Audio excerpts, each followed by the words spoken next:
Hello everyone, welcome to Sanvi exam ಅಕಾಡೆಮಿಗೆ ಎಲ್ಲರಿಗೂ ಮತ್ತೊಮ್ಮೆ ಸ್ವಾಗತ. ನಾನು ಕಳೆದ ಒಂದು ತರಗತಿಯಲ್ಲಿ ಆರ್ಟಿಫಿಷಿಯಲ್ ಇಂಟೆಲಿಜೆನ್ಸಿ ಅಂದರೆ ಜೆಮಿನಿ ಅನ್ನೋ ಒಂದು ಆ್ಯಪನ್ನು ಬಳಸ್ಕೊಂಡು ಹೇಗೆ ನಾವು ಎಕ್ಸಾಮ್ ಆಸ್ಪಿರೆಂಟ್ಸ್ಗಳು ಇನ್ ಡೀಟೇಲ್ ಆಗಿ ತಿಳ್ಕೊಬೋದು ಇವತ್ತಿನ ದಿನಗಳಲ್ಲಿ ಅನ್ನೋದನ್ನು ನಾನು KS ಪ್ರಿಲಿಮ್ಸಲ್ಲಿ ಕೇಳಿರುವಂತಹ ಪ್ರಶ್ನೆಗಳ ಒಂದು ಅನಾಲಿಸಿಸ್ ಮಾಡ್ತಾ ಅದನ್ನು ನಾನು ಇವತ್ತು ತೋರಿಸ್ಕೊಡೋ ಪ್ರಯತ್ನ ಮಾಡ್ತಿದ್ದೀನಿ. ಖಂಡಿತ ಇವತ್ತು ಆರ್ಟಿಫಿಷಿಯಲ್ ಇಂಟೆಲಿಜೆನ್ಸಿಯಿಂದ ನಮಗೆ ಎಷ್ಟು ಎಕ್ಸಾಮ್ ಆಸ್ಪಿರೆಂಟ್ಸ್ಗೆ ಯೂಸ್ಫುಲ್ ಇದೆ ಅನ್ನೋದನ್ನು ನಾವು ಈ ಒಂದು ಪ್ರಶ್ನೆಯನ್ನು ಬಿಡಿಸೋದ್ರ ಮುಖಾಂತರ ಇನ್ ಡೀಟೇಲಾಗಿ ನೋಡೋಣ. ಆ್ಯಕ್ಚುಲಿ ಏನು ಗೊತ್ತಾ, ಈ ಒಂದು ಪ್ರಶ್ನೆಯನ್ನು ಅದು ಎಷ್ಟು ಇನ್ ಡೀಟೇಲಾಗಿ ನಮಗೆ ಮಾಹಿತಿಯನ್ನು ಕೊಡುತ್ತೆ ಅನ್ನೋದನ್ನು ನಾವು ಇವತ್ತು ಗಮನಿಸಬೇಕಾಗುತ್ತೆ. ಆಲ್ರೆಡಿ 11 ಪ್ರಶ್ನೆಗಳನ್ನು ನಾನು ಈ ಹಿಂದಿನ ಕ್ಲಾಸಲ್ಲೇ ಬಿಡಿಸಿ ನನ್ನ ಒಂದು ಚಾನಲ್ ಅಪ್ಲೋಡ್ ಮಾಡಿದ್ದೀನಿ. ಸೊ ಇದು 12ನೇ ಪ್ರಶ್ನೆ. ನಾನು ಒಂದೊಂದೇ ಪ್ರಶ್ನೆಯನ್ನು ಎಕ್ಸ್ಪ್ಲನೇಷನ್ನ ನಾನು ಕೊಡ್ತಾ ಹೋಗ್ತೀನಿ. ಖಂಡಿತ ಆರ್ಟಿಫಿಷಿಯಲ್ ಇಂಟೆಲಿಜೆನ್ಸಿಯಲ್ಲಿ ಯಾವ ರೀತಿಯಾದಂಥ ಇನ್ಫಾರ್ಮೇಷನ್ ನಿಮಗೆ ಗ್ಯಾದರಿಂಗ್ ಆಗುತ್ತೆ ಅನ್ನೋದನ್ನು ಇದರಲ್ಲಿ ನೀವು ನೋಡ್ಬೋದು. ಓಕೆ,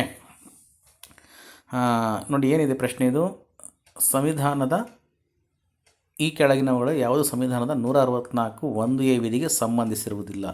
ಇಲ್ಲೇನು ಕೇಳಿದಾನೆ ಪ್ರಶ್ನೆ? ಸಂಬಂಧಿಸಿರುವುದಿಲ್ಲ ಅಂತ ಕೇಳಿದ್ದಾನೆ. ಸೊ ಒಂದನೇ ಸ್ಟೇಟ್ಮೆಂಟ್ ಇದೆ, ಇದನ್ನು 91ನೇ ಸಂವಿಧಾನ ತಿದ್ದುಪಡಿ ಕಾಯ್ದೆಯಿಂದ ಸಂವಿಧಾನದಲ್ಲಿ ಸೇರಿಸಲಾಗಿದೆ.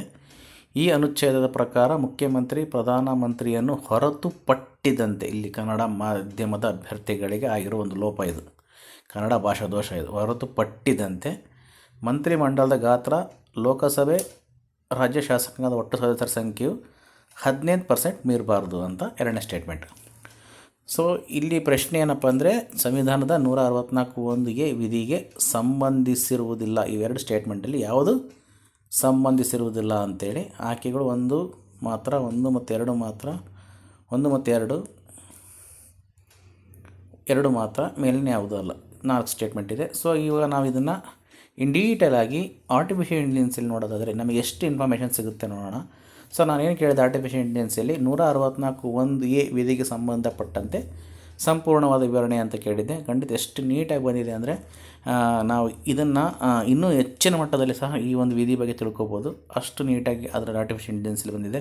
ಖಂಡಿತ ಇವತ್ತಿನ ಎಕ್ಸಾಮ್ ಆಸ್ಪಿರೆಂಟ್ಸ್ಗಳಿಗೆ ಆರ್ಟಿಫಿಷಿಯಲ್ ಇಂಟೆಲಿಜೆನ್ಸ್ ಎಷ್ಟು ಯೂಸ್ಫುಲ್ ಅನ್ನೋದನ್ನು ಈ ಒಂದು ಆನ್ಸರ್ ನಮಗೆ ಗೊತ್ತಾಗುತ್ತೆ. ನೋಡೋಣ. ಓಕೆ, ನಾನೇನು ಕೇಳಿದ್ದೆ, ಸಂವಿಧಾನದ 164(1)A ವಿಧಿಯ ಸಂಪೂರ್ಣವಾದ ವಿವರಣೆಯನ್ನು ನಾನು ಕೇಳಿದ್ದೆ. ಸೊ ಎಷ್ಟು ನೀಟಾಗಿ ಬಂದಿದೆ ಅಂದರೆ ಈ ವಿಧಿ ಬಗ್ಗೆ ಅನ್ನೋದನ್ನು ನೋಡ್ತಾ ಹೋಗೋಣ. ಸೊ ಏನು ಹೇಳಿದೆ, ಖಂಡಿತ ಸಂವಿಧಾನದ 164(1)A ವಿಧಿಯ ಸಂಪೂರ್ಣ ವಿವರಣೆಯನ್ನು ಈ ಕೆಳಗೆ ನೀಡಲಾಗಿದೆ ಅಂದರೆ ಅದು ಹೇಳಿದೆ ನಮಗೆ ಏನಂತೇಳಿ. ಸಂವಿಧಾನದ 164(1)A ವಿಧಿ ಒಂದು ಸಂಪೂರ್ಣ ವಿವರಣೆ ಕೊಡ್ತಾ ಇದೆ.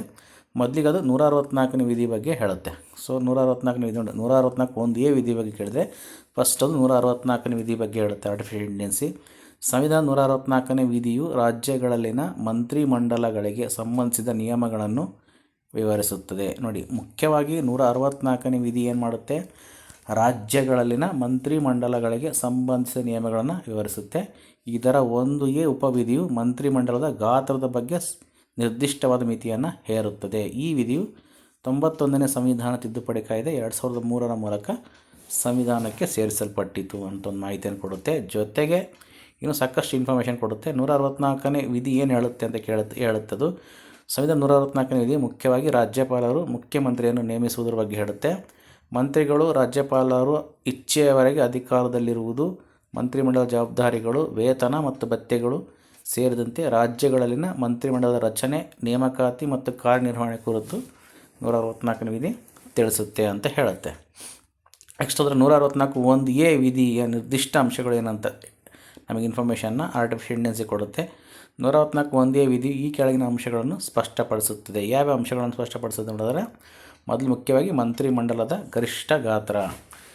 164ನೇ ವಿಧಿಯ ಒಂದು ಅಂಶಗಳು ಯಾವ, ನಿರ್ದಿಷ್ಟವಾದ ಅಂಶಗಳು ಯಾವ ಅಂತ ನೋಡಿದ್ರೆ, ಮೊದಲಿಗೆ ಮಂತ್ರಿಮಂಡಲದ ಗರಿಷ್ಠ ಗಾತ್ರ. ರಾಜ್ಯ ವಿಧಾನಸಭೆಯ ಸದಸ್ಯರ ಒಟ್ಟು ಸಂಖ್ಯೆಯು 15%ಕ್ಕಿಂತ ಹೆಚ್ಚಿಗೆ ಮಂತ್ರಿಮಂಡಲ ಸದಸ್ಯರ ಸಂಖ್ಯೆ ಇರಬಾರ್ದು.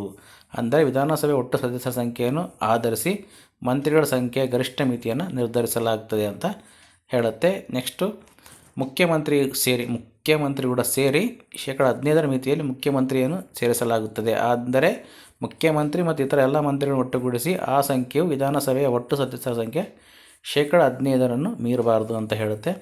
ಕನಿಷ್ಠ ಸಂಖ್ಯೆ ಸಹ ಇಲ್ಲಿ ಇನ್ಫಾರ್ಮೇಷನ್ ಕೊಟ್ಟಿದೆ. ಕನಿಷ್ಠ ಸಂಖ್ಯೆ ಎಷ್ಟಿರಬೇಕು? ಯಾವುದೇ ರಾಜ್ಯದಲ್ಲಿ ಮಂತ್ರಿಮಂಡಲದ ಸದಸ್ಯರ ಸಂಖ್ಯೆ 12ಕ್ಕಿಂತ ಕಡಿಮೆ ಇರಬಾರದು. ಇದು ಸಣ್ಣ ರಾಜ್ಯಗಳಿಗೂ ಅನ್ವಯಿಸುತ್ತದೆ. ಚಿಕ್ಕ ರಾಜ್ಯಗಳಲ್ಲಿ ವಿಧಾನಸಭೆಯ ಸದಸ್ಯರ ಸಂಖ್ಯೆ ಕಡಿಮೆ ಇದ್ದರೂ ಕನಿಷ್ಠ 12 ಮಂತ್ರಿಗಳಾದರೂ ಇರಬೇಕು. ಗರಿಷ್ಠ ಮತ್ತು ಕನಿಷ್ಠ 2 ಇನ್ಫಾರ್ಮೇಷನ್ ನಮಗೆ ಕೊಡುತ್ತೆ.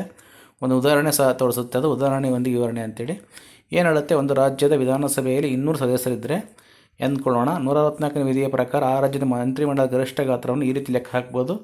200 ಸದಸ್ಯರಿದ್ದರೆ 30 ಮಂತ್ರಿಗಳು 15% ಇರ್ಬೋದು. ಅಂದರೆ ರಾಜ್ಯದ ಮಂತ್ರಿಮಂಡಲದಲ್ಲಿ ಮುಖ್ಯಮಂತ್ರಿ ಸೇರಿ ಗರಿಷ್ಠ 30 ಮಂತ್ರಿಗಳು ಮಾತ್ರ ಇರಲು ಸಾಧ್ಯ. ಒಂದು ವೇಳೆ ವಿಧಾನಸಭೆ ಸದಸ್ಯರ ಸಂಖ್ಯೆ 15% ಲೆಕ್ಕ ಹಾಕಿದರೆ 12ಕ್ಕಿಂತ ಕಡಿಮೆ ಬಂದರೆ ಆಗ 12 ಮಂತ್ರಿಗಳಾದರೂ ಇರಲೇಬೇಕು. ನೋಡಿ, ಈ ಇನ್ಫಾರ್ಮೇಷನ್ ಸಹ ಅದು ಕೊಡುತ್ತೆ. 12 ಮಂತ್ರಿಗಳಾದರೂ ಇರಲೇಬೇಕು ಅಂತೇಳಿ. ಕಡಿಮೆ ಇದ್ದರೆ ಗರಿಷ್ಠ ಮತ್ತು ಕನಿಷ್ಠ ಎರಡರ ಬಗ್ಗೆ ಇನ್ಫಾರ್ಮೇಷನ್ ಕೊಡುತ್ತೆ. ನೆಕ್ಸ್ಟು ಈ ಒಂದು 164(1)ಗೆ ವಿಧಿಯ ಉದ್ದೇಶ ಮತ್ತು ಮಹತ್ವ ಸಹ ತಿಳಿಸ್ಕೊಡುತ್ತೆ. ಈ ವಿಧಿಯನ್ನು ಸಂವಿಧಾನಕ್ಕೆ ಸೇರಿಸಲು ಮುಖ್ಯ ಕಾರಣ ಏನಪ್ಪ ಅಂದರೆ ದೊಡ್ಡದಾದ ಮಂತ್ರಿಮಂಡಲಗಳನ್ನು ತಡೆಯುವುದು. ಮುಖ್ಯವಾಗಿ ದೊಡ್ಡದಾದ ಮಂತ್ರಿಮಂಡಲಗಳನ್ನು ತಡೆಯುವುದು, ರಾಜಕೀಯ ಕಾರಣಗಳಿಗಾಗಿ ಅಥವಾ ಅಧಿಕಾರದಲ್ಲಿ ಉಳಿಯಲು ಮಂತ್ರಿಮಂಡಲದ ಗಾತ್ರವನ್ನು ಅತಿಯಾಗಿ ಹಿಗ್ಗಿಸುವುದು ತಡೆಯುವುದು ಇದರ ಮುಖ್ಯ ಉದ್ದೇಶವಾಗಿದೆ. ಜೊತೆಗೆ ದೊಡ್ಡ ಮಂತ್ರಿಮಂಡಲಗಳು ಸರ್ಕಾರದ ಖರ್ಚನ್ನು ಹೆಚ್ಚಿಸುತ್ತವೆ ಮತ್ತು ಆಡಳಿತ ಪರಿಣಾಮಕಾರಿಯಾಗಿರುವುದಿಲ್ಲ ಅನ್ನೋ ಕಾರಣ ಇಟ್ಕೊಂಡು ಈ ಒಂದು ವಿಧಿಯನ್ನು ಮಾಡಿದ್ದಾರೆ. ಅಂದರೆ ದೊಡ್ಡ ಮಂತ್ರಿಮಂಡಲವು ಸರ್ಕಾರದ ಖರ್ಚನ್ನು ಸಹ ಹೆಚ್ಚಿಸುತ್ತೆ, ಜೊತೆಗೆ ಆಡಳಿತಾತ್ಮಕ ಪರಿಣಾಮಕಾರಿ ಆಗಿರೋದಿಲ್ಲ. ನೆಕ್ಸ್ಟು ಇನ್ನು ವೆರಿ ಇಂಪಾರ್ಟೆಂಟು, ಸದನದಲ್ಲಿ ಪಕ್ಷಾಂತರವನ್ನು ತಡೆಗಟ್ಟುವುದು. ಮಂತ್ರಿ ಸ್ಥಾನಗಳ ಆಮಿಷವೊಡ್ಡಿ ಶಾಸಕರನ್ನು ಪಕ್ಷಾಂತರ ಮಾಡುವ ಪ್ರವೃತ್ತಿ ನಿಯಂತ್ರಿಸಲು ಈ ವಿಧಿ ಸಹಾಯಕವಾಗಿದೆ. ಜೊತೆಗೆ ಮಂತ್ರಿ ಸ್ಥಾನಗಳ ಸಂಖ್ಯೆ ಸೀಮಿತವಾದರೆ ಪಕ್ಷಾಂತರಕ್ಕೆ ಪ್ರೋತ್ಸಾಹ ಕಡಿಮೆ ಆಗುತ್ತೆ ಅನ್ನೋದು ಇದರ ಒಂದು ಉದ್ದೇಶ. ಆಡಳಿತದ ದಕ್ಷತೆ ತರಲಿ, ಹೊಣೆಗಾರಿಕೆ ತರಲಿಕ್ಕೋಸ್ಕರ ಸಣ್ಣ ಮತ್ತು ನಿರ್ವಹಿಸಬಹುದಾದ ಗಾತ್ರದ ಮಂತ್ರಿಮಂಡಲ ಹೆಚ್ಚು ಪರಿಣಾಮಕಾರಿ ಕಾರ್ಯನಿರ್ವಹಿಸಲು ಮತ್ತು ಹೊಣೆಗಾರಿಕೆಯನ್ನು ಖಚಿತಪಡಿಸಲು ಇದು ಅನುಕೂಲವಾಗುತ್ತೆ ಅಂತ ಹೇಳುತ್ತೆ. ಟೋಟಲಾಗಿ ಸಾರಾಂಶ ನೋಡೋದಾದರೆ ಸಂವಿಧಾನ 164(1)ಯ ವಿಧಿ ರಾಜ್ಯಗಳಲ್ಲಿ ಮಂತ್ರಿಮಂಡಲದ ಗಾತ್ರವನ್ನು ಸೀಮಿತಗೊಳಿಸುವ ಒಂದು ಪ್ರಮುಖವಾದ ನಿಯಮವಾಗಿದೆ. ಇದು ರಾಜಕೀಯ ಸ್ಥಿರತೆಯನ್ನು ಕಾಪಾಡಲು, ಆಡಳಿತ ವೆಚ್ಚವನ್ನು ನಿಯಂತ್ರಿಸಲು ಮತ್ತು ಸರ್ಕಾರದ ಕಾರ್ಯನಿರ್ವಹಣೆಯಲ್ಲಿ ದಕ್ಷತೆಯನ್ನು ಹೆಚ್ಚಿಸಲು ಸಹಾಯ ಮಾಡುತ್ತದೆ. ಈ ವಿಧಿಯು ಭಾರತದ ಪ್ರಜಾಪ್ರಭುತ್ವ ವ್ಯವಸ್ಥೆಯಲ್ಲಿ ಉತ್ತಮ ಆಡಳಿತವನ್ನು ಖಚಿತಪಡಿಸಿಕೊಳ್ಳಲು ಮಹತ್ವ ಪಾತ್ರವನ್ನು ವಹಿಸುತ್ತೆ. ಓಕೆ, ಲಾಸ್ಟಿಗೆ ಒಂದು ಹೇಳುತ್ತೆ, ಯಾವುದೇ ಪ್ರಶ್ನೆಗಳಿದ್ದರೆ ಕೇಳಲು ಹಿಂಜರಿಯಬೇಡಿ ಅಂತ ಸಹ ಆರ್ಟಿಫಿಷಿಯಲ್ ಇಂಟೆಲಿಜೆನ್ಸ್ ಹೇಳುತ್ತೆ. ನೋಡಿ, ಎಷ್ಟು ಡೀಟೇಲಾಗಿ ಕೊಟ್ಟಿದೆ. ಏನು ನಾನು ಕೇಳಿದ್ದು 164(1)ಯ ವಿಧಿಯ ವಿವರಣೆ ಕೇಳಿದಾಗ ಎಷ್ಟು ನೀಟಾಗಿ ನಮಗೆ ಎಕ್ಸ್ಪ್ಲನೇಷನ್ ಕೊಟ್ಟಿದೆ ಅಂದರೆ, ಮೊದಲಿಗೆ 164(1)ಯ 164 ವಿಧಿ ಏನು ಹೇಳುತ್ತೆ ಅಂತ ಹೇಳುತ್ತೆ. ಆಮೇಲೆ 164(1)ಯ ವಿಧಿ ನಿರ್ದಿಷ್ಟ ಅಂಶಗಳೇನಂತ ಹೇಳುತ್ತೆ. ಅದರಲ್ಲಿ ಮಂತ್ರಿಮಂಡಲದ ಗರಿಷ್ಠ ಗಾತ್ರ, ಮುಖ್ಯಮಂತ್ರಿ ಸೇರಿ ಕನಿಷ್ಠ ಸಂಖ್ಯೆ ಎಲ್ಲ ಹೇಳುತ್ತೆ. ನೆಕ್ಸ್ಟ್ ಒಂದು ಎಕ್ಸಾಂಪಲ್ ಸಹ ಸೆಟ್ ಮಾಡಿಕೊಡುತ್ತೆ. ನೆಕ್ಸ್ಟು ಅದರ ಒಂದು 164(1)ಯ ವಿಧಿಯ ಉದ್ದೇಶ ಮತ್ತು ಮಹತ್ವ ಏನಂತ ಹೇಳುತ್ತೆ. ಎಷ್ಟು ಇನ್ ಡೀಟೇಲ್ ಆಗಿ ನಾವು ಒಂದು ಎಕ್ಸಾಮ್ ಆಸ್ಪಿರೆಂಟ್ಸ್ಗಳು ಎಷ್ಟು ನೀಟಾಗಿ ಓದಲಿಕ್ಕೋಸ್ಕರ ಆರ್ಟಿಫಿಷಿಯಲ್ ಇಂಟೆಲಿಜೆನ್ಸ್ ಎಷ್ಟು ಯೂಸ್ ಆಗುತ್ತೆ ಅನ್ನೋದು ನೋಡೋದಾದರೆ ಎಷ್ಟು ನೀಟಾಗಿ ಯೂಸ್ ಆಗ್ತಾ ಹೋಗುತ್ತೆ. ಸಾರಾಂಶ ನೋಡೋದಾದರೆ ಅದರ ಒಂದು ವಿಧಿಯ ಸಾರಾಂಶ ಟೋಟಲಿ ಹೇಳುತ್ತೆ. ಇಷ್ಟೆಲ್ಲ ಡೀಟೇಲಾಗಿ ನೋಡುವಾಗ ನಾವು ಕ್ವಶನ್ ಏನು ಆನ್ಸರ್ ಅಂತ ನಾವು ನೋಡೋದಾದರೆ, ಕ್ವಶನ್ ಏನು ಹೇಳುತ್ತೆ, 164(1)(a) ವಿಧಿ ಸಂಬಂಧಿಸಿರುವುದಿಲ್ಲ ಅಂತ ಹೇಳಿ. ಸಂಬಂಧಿಸಿರೋದಿಲ್ಲ ಅದು. ಇದನ್ನು 91ನೇ ಸಂವಿಧಾನ ತಿದ್ದುಪಡಿ ಕಾಯ್ದೆಯನ್ನು ಸಂವಿಧಾನ ಸೇರಿಸಲಾಗಿದೆ. ಖಂಡಿತ ಇದು ಸಂಬಂಧಿಸಿದೆ. ನಾವು ಓದಿದ್ವಲ್ಲ ಇನ್ ಡೀಟೇಲಾಗಿ ಅದ್ರಲ್ಲಿ ಬಂತು. 91ನೇ ಸಂವಿಧಾನ ತಿದ್ದುಪಡಿ ಕಾಯ್ದೆಯನ್ನು ಸಂವಿಧಾನ ಸೇರಿಸಲಾಗಿದೆ. ಎರಡನೇ ಸ್ಟೇಟ್ಮೆಂಟ್ ಏನಿದೆ, ಈ ಅನುಚ್ಛೇದ ಪ್ರಕಾರ ಮುಖ್ಯಮಂತ್ರಿ ಪ್ರಧಾನಮಂತ್ರಿಯನ್ನು ಹೊರತುಪಟ್ಟಿದ್ದಂತೆ ಮಂತ್ರಿಮಂಡಲದ ಗಾತ್ರ ಲೋಕಸಭೆ, ರಾಜ್ಯ ಶಾಸಕಾಂಗದ ಒಟ್ಟು ಸದಸ್ಯರ ಸಂಖ್ಯೆ 15% ಮೀರಬಾರ್ದು. ಓಕೆ, ಇಲ್ಲಿ ಈ ಸ್ಟೇಟ್ಮೆಂಟು ಸಂಬಂಧಿಸಿರೋದಿಲ್ಲ. ಯಾಕಂದರೆ ಇಲ್ಲಿ ಪ್ರಧಾನಮಂತ್ರಿ ಅಂತ ಬಂದಿದೆ, ಜೊತೆಗೆ ಹೊರತುಪಡೋದಿಲ್ಲ ಅವರು ಸೇರಿಕೊಳ್ತಾರೆ, ಮತ್ತು ಲೋಕಸಭೆ ಅಂತ ಬಂದಿದೆ. ಹಾಗಾಗಿ ಈ ಸ್ಟೇಟ್ಮೆಂಟು ಸಂಬಂಧಿಸಿರೋದು 164(1)ಗೆ ಸಂಬಂಧಿಸಿರೋದು ರಾಜ್ಯದ ಮಂತ್ರಿಮಂಡಲಕ್ಕೆ ಮಾತ್ರ. ಆನ್ಸರ್ ಏನು, 2 ಮಾತ್ರ ಸಂಬಂಧಿಸಿರುವುದಿಲ್ಲ. ಓಕೆ, ಎಷ್ಟು ನೀಟಾಗಿ ನಮಗೆ ಆರ್ಟಿಫಿಷಿಯಲ್ ಇಂಟೆಲಿಜೆನ್ಸ್ ನಮಗೆ ಒಂದು ಸೆಟ್ ಮಾಡಿಕೊಡುತ್ತೆ ಅನ್ನೋದಾದರೆ, ನಾನೇನು ಕೇಳಿದ್ದೆ, ಸಂವಿಧಾನದ 164(1)ಯ ವಿಧಿಯ ಸಂಪೂರ್ಣವಾದ ವಿವರಣೆ ಕೇಳಿದ್ದೆ. ಎಷ್ಟು ನೀಟಾಗಿ ಮೊದಲು 164ನೇ ವಿಧಿ ಏನು ಹೇಳುತ್ತೆ ಅಂತ ಹೇಳ್ತು. ನೆಕ್ಸ್ಟ್ 164ನೇ ವಿಧಿಯ ಇಂಪಾರ್ಟೆನ್ಸ್ ಹೇಳ್ತು. 164(1)(a) ವಿಧಿಯ ನಿರ್ದಿಷ್ಟವಾದ ಅಂಶಗಳು ಹೇಳ್ತು. ನೆಕ್ಸ್ಟ್ ಅದರ ಮಹತ್ವ ಹೇಳ್ತು, ಅದರ ಉದ್ದೇಶ ಹೇಳ್ತು. ಜೊತೆಗೆ ಲಾಸ್ಟಿಗೆ ಒಂದು ಕನ್ಕ್ಲೂಷನ್ ಸಾರಾಂಶ ಸಹ ನಮಗೆ ಕೊಡ್ತು. ಅಂದರೆ ನಾವು ಒಂದು ಪ್ರಶ್ನೆಯನ್ನು ಕೇಳಿದರೆ ಅದು ಎಷ್ಟು ಅದರ ಬಗ್ಗೆ ಎಲ್ಲ ರೀತಿಯ ಮಾಹಿತಿಯನ್ನು ಕೊಡುವಂಥ ಇವತ್ತು ನಮಗೆ ಆರ್ಟಿಫಿಷಿಯಲ್ ಇಂಟೆಲಿಜೆನ್ಸ್ ಇದೆ. ಅದನ್ನು ಬಳಸ್ಕೊಂಡು ಎಕ್ಸಾಮ್ ಆಸ್ಪಿರೆಂಟ್ಸು ನೀಟಾಗಿ ಓದಬೇಕಂತ ನಾನು ತಮ್ಮಲ್ಲಿ ಕೇಳ್ಕೊಳ್ತೀನಿ. ಖಂಡಿತ ಇದನ್ನು ನೀವು ಬಳಸ್ಕೊಳ್ಳಿ. ಹಾಗೆಯೇ ನಾನು ಈ ಥರ ಆರ್ಟಿಫಿಷಿಯಲ್ ಇಂಟೆಲಿಜೆನ್ಸ್ ಬಳಸ್ಕೊಂಡು ನಿಮಗೆ ಕ್ಲಾಸ್ಗಳನ್ನು ಕೊಡಲಿಕ್ಕೆ ನನಗೆ ತುಂಬ ಖುಷಿಯಾಗುತ್ತೆ.